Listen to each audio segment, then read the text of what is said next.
Imigrasi Denpasar akhirnya memulangkan warga Amerika Serikat Heather Louise Mark bersama anaknya ES Selasa 2 November malam.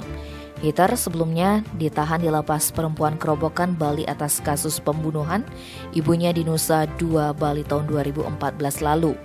Dari catatan imigrasi, Heather masuk Indonesia 4 Agustus 2014 melalui Bandara Internasional Ngurah Rai, Bali dengan menggunakan bebas visa kunjungan.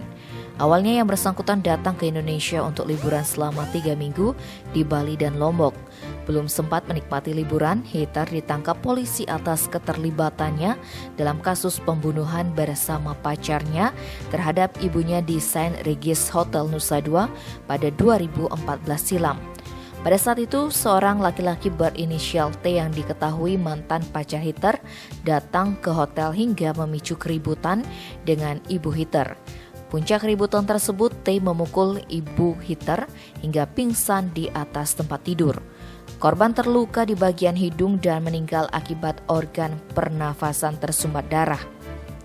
Mengetahui ibunya telah meninggal, Heather berinisiatif memasukkan jasad korban ke dalam koper dan membawanya pergi. Atas perbuatannya, Pengadilan Negeri Denpasar memvonis Heather dengan hukuman 10 tahun penjara. Sewaktu menjalani hukuman di lapas perempuan Kerobokan, Heather melahirkan seorang anak perempuan berinisial ES dengan pacarnya T yang divonis 8 tahun penjara.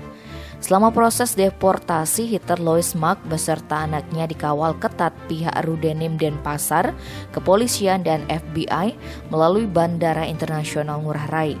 Kepastian keberangkatan Heather dan anaknya sempat dirahasiakan pihak imigrasi.